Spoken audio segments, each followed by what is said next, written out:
Alright, so in today's video we're going to be reviewing the Shimano Swagy Strong. I keep wanting to call it the Swaggy Strong because I'm from Alabama and that's how we pronounce things. So getting started, the first cool thing I like about this spinnerbait is your connection point between the wire shaft and the blade is soldered. So no more of your blades flying off whenever that gap opens up, because it ain't opening up on this one, it's soldered. Next thing, if you get confused about what weight it is, it's written right there on the head, 3/8.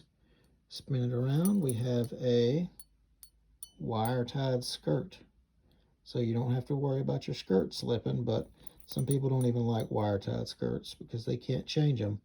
But it doesn't look like it's got too many wraps on this one, so you could easily unwrap it, put a new skirt on there, and wire tie another one up.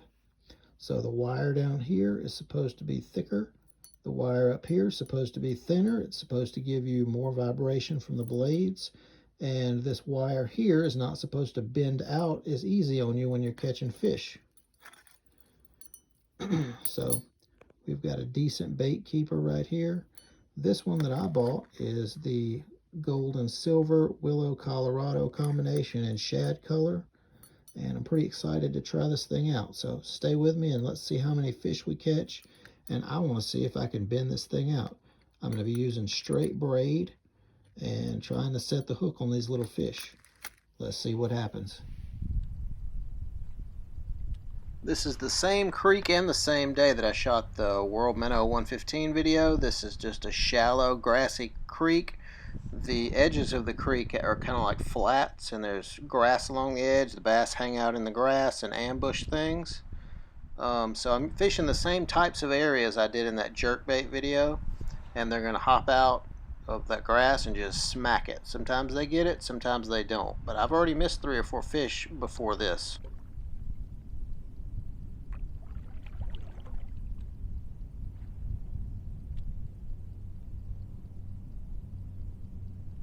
Alright, finally got one. Not too much size to him, but he's staying hooked up, trying to get him in real quick.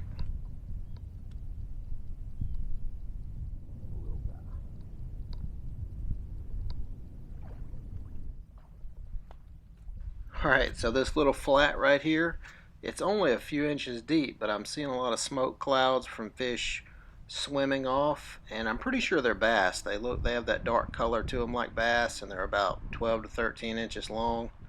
But I'm having trouble hooking up with them. I don't think it's a fault of the spinnerbait. I think it's just because these fish are so small. Like, some of them are less than 13 inches. Some of them look like they're maybe 8 inches.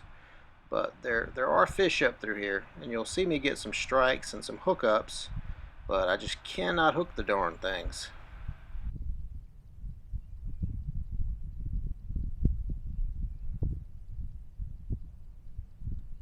Yeah, so this whole little creek back there is just a few inches deep.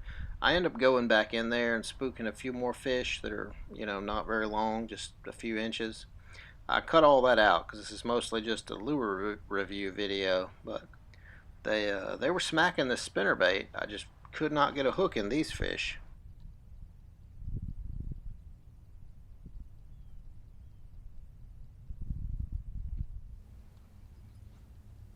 So due to the turn down wire bait keeper, I think I'm getting a little bit more grass on the spinnerbait than I should be. So if you decide to give this spinnerbait a shot, I do recommend using a trailer of some kind to hide that wire keeper. And here we have another fish. I think this was one of the bigger ones that I caught that day. He's not even that big. So this Swagy Strong spinnerbait still has not bent out or anything. It hasn't bent out or bent sideways. It still seems to be running true, so I do like that. So I made a YouTube short of this, and I just wanted to put this tiny little clip in here. That way you can see why my next fish, there's a gas can in my lap. So I found this gas can, and this is why. Alright, you can see here I'm approaching this thick grass. This is the kind of stuff the fish have been jumping out and smacking the spinnerbait. I haven't caught as many as I've hooked into because of the size of them. They're just too small to eat the spinnerbait. But here we're about to get another little one right off that grass.